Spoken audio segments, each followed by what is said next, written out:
Hello students एवं आम चलो टे कलिंग युद्ध हम अशोक सहित संपर्कीय कौन कौन 2-3 मार्किया क्वेश्चन आसबार संभावना अच्छी चर्चा करवा बहुत इंपोर्टेंट। तो ये आमको देखा पड़ो अशोक कार पुओ बिंदुसार राइट से होती चंद्रगुप्त मौर्य पुत्र बिंदुसार बिंदुसार पुओ अशोक किंतु ये इंपोर्टेंट थिंग हूँ कौन से केबे राज्यावश्यक है करागला आउ केबे से सिंहासन आरोहण कले दुटा डेट अच्छी ना पिला माने गोटे 273 आउ 269 एटा तुम ग्यारंटी मन रखा अच्छे आउ तृतीय डेट इंपोर्टेंट होची कलिंग युद्ध से डेट 261 जोटा अच्छे ओके सब जाक कौन तुम बीसी लाइन से 273 रे निजको सम्राट बोली घोषणा कले मात्र सिंहासन आरोहण कर सुजोग पाइले ना। अच्छा 273 पर से 99 बदेश को जो हत्या करके चंडाशोक हेले ये समय जो लगिला तेणुक 2-3 वर्ष लेट 5 वर्ष लेट पर 269 रे से सिंहासन रे अभिषेक कार्यक्रम है संपूर्ण भाव सम्राट रूपे सर्टिफाइड होते। ओके तो you have to remember that he ascended the throne in 269 BC before Christ. Okay अच्छा तापर से कौन हेले कलिंग युद्ध तापर है 261 रे। अच्छा आम जब कलिंग युद्ध विषय टे चर्चा करवा तो एमती होची से समय ओडिशा का कलिंग बोल के ना दिया जाइथिला। अच्छा ये मगधर राजा किए आमर अशोक अशोक पिला बेलू का बहुत गोटे तुम अभिलाषी थिले माने किसी गोटे इतिहास रचना करवा तांकर आग्रह थिला राइट तेणु से कलिंग आक्रमण कर इतिहास सृष्टि करने चेष्टा करते कहीं से संवाद पाई जे कलिंग को गत 300 वर्ष है कहीं भी आक्रमण कर पारि नाहांती तो ये गोटे चैलेंज भाया मानिकी नहीं आम जब कलिंग युद्ध 3 मार्क पड़ा तो कौन लिखा पिला माने फास्ट लिखा रॉक एडिक्ट नंबर 13 नहीं रॉक एडिक्ट नंबर 13 त्रयोदश शिलालेखारू आओ सहबाज गड़ यहाँ कौट पिला पाकिस्तान रे अवस्थित ये त्रयोदश शिलालेखा इठू आमको कलिंग युद्ध विषय संपूर्ण विस्तारित इनफॉरमेशन मिली। All about the Kalinga war is known from the rock edict number 13 in Shahbazgarh in Pakistan it is now. Okay so from here we came to know that this war was fought between का मध्य देखो first point को वर्ष होता 261 का मध्य बोले मगध सेना और कलिंग सेना अशोक और कलिंग सेना मध्य केउठी होता धौली पहाड़ दया नदी निकट में होता राइट यही युद्ध रे फलाफल विषय जदि जीवा किए विजय हासिल करथिला बेले अशोक सम्राट विजय हासिल करथिले ठीक अच्छे तापर किंतु ए विजय को से तांकर सबुठ ट्विस्ट कौन बोले ए विजय को तांकर पराजय बोले से निजे घोषणा करदे बुझिल ना पिला यही हूँ टर्निंग पॉइंट जीवन यस जीवन टर्निंग पॉइंट हो जाता से जिते कलिंग युद्ध कले से समय कलिंगर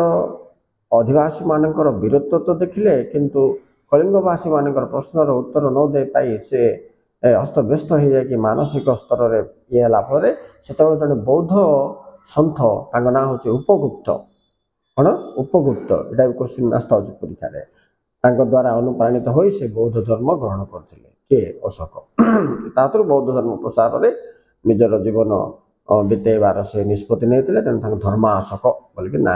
कारण गुड़िक कजेस ऑफ कलिंग वार जदि कजेस ऑफ कलिंग वार लिखा तो फास्ट आम लिखा अशोकंकर साम्राज्य विस्तार करिवार अभिलाष is high ambitious to extend his empire. Next पुराणा शत्रुता कलिंग सहित मगध मानकर जेजेबापा थिला नंदवंश जो से समय जेजेबापा ना नंदवंश समय मगध को कलिंग आक्रमण कर ये सब जिनस को लेकिन पुराणा शत्रुता थिला। नेक्स्ट थर्ड पॉइंट रे आम लिखा तुमर ये उत्कल बा कलिंग से समय रे धनी धन संपत्ति रे परिपूर्ण थिला बोले द वेल्थ ऑफ ओडिशा बा कलिंग अट्रैक्टेड हिम कहीं मगधर बणिक मान सब वाणिज्य करने ओडिशा आसुले से वाणिज्य करुवा बेपारी माने अशोक पाखे इनफर्मेशन पहुँची जे एटा गोटे धनी अंचल एठारे धन संपत्ति भरपूर होइके अछि से धन लोभ गोटे कारण हम। नेक्स्ट तापर कौन अच्छी तुम व्यवसाय सुविधा पाई सिंहल सहित वाणिज्य कारोबार थिला तेणुक तुम सिंहल सहित वाणिज्य विस्तार बोलिके पॉइंट कले हम। एति तुम कौन लिख मगध सिंहल सिंहल बोले श्रीलंका पिला माने तो से ओडिशा देकरी जाइकरी माने कलिंग देकी जाइकरी से जिनस पत्र रप्तानी आमदानी जो करते तेणु जदि ये समय कलिंगटा निजर हो गला तो ये बाटरे टैक्स दबार कि अन्य रेस्ट्रिक्शंस किसी रही ना तेणु से उद्देश्य को माइंड रखी अशोक डिसाइड कले कलिंग आक्रमण करवा इम्पोर्टेंट बोलिकी। आउ गोटे कारण हूँ कौन कारुबाकी किंवदंती कारुबाकी कौन ना सी हूँ गोटे धीवर कन्या कहुच्छे गोटे विभिन्न मध्यम जे अशोक कारुबाकी सहित स्नेह बा प्रेम पड़ते एवं से धीवर संप्रदायर लोक माने अशोक को बहार देवाई मना करते विरोध में अनेक कार्यक्रम करते तेणुक से धीवर मान रागी जाई ओडिशा को ब्लेम करी ओडिशा सहित युद्ध करने मन बड़े बोलिकी गोटे किंवदंती अच्छी। तो ये हिसाब से देखले आमको पांचटा कारण जानीपारे। यदि कलिंग युद्धर फलाफल विषय जावा तो fast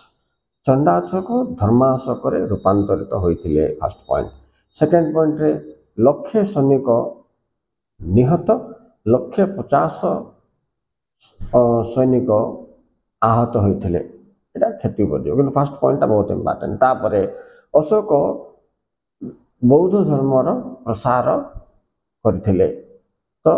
spread the Buddhism by Ashoka and change of Ashoka from Chandashoka to धर्माशोक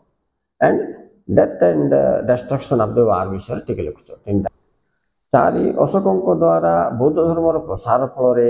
भारतर कला और स्थापत्य मध्य अधिक उन्नति होता बोलिक आम कहीपर। नेक्स्ट यही युद्ध पर अशोक बिहार यात्रा परित्याग करी धर्म यात्रा आरंभ करथिले। धर्म घोष भी आगे कहे बुझिपाल ना वीर घोष धर्म घोष गत परीक्षा पड़ता गत ना विगत परीक्षा तो से बिहार यात्रा बेले कौन पिला बण को जाकरी शिकार करी बणभोजी करके बिताऊे कि बर्तमान से परित्याग कर से समय धर्म यात्रा माने बौद्ध धर्म प्रसार करने दिगरे गाँ गाँ बोली स्पेशल ऑफिसर मान से नियुक्ति करते धर्म महामात्रा से नाम अशोक केतगुड़े कर्मचारी को धर्म प्रचार करने नियुक्ति करते धर्म महामात्रा कहुए आ युक्तोष राजकोष धर्म महामात्रा से समस्ते अशोक द्वारा अपॉइंटेड नियुक्ति प्राप्त ये धर्म कार्य तथा अन्य कार्य राजस्व आदाय करने ये सब जड़ित थे। ओके स्टूडेंट्स ये थिला कलिंग युद्धर तुम कारण और फलाफल एवं एत विस्तारित कहानी तो कही हम बोलिक ब्रीफली कारण फलाफल आउ सूत्रपात विषय कहली। Okay students thank you very much for watching.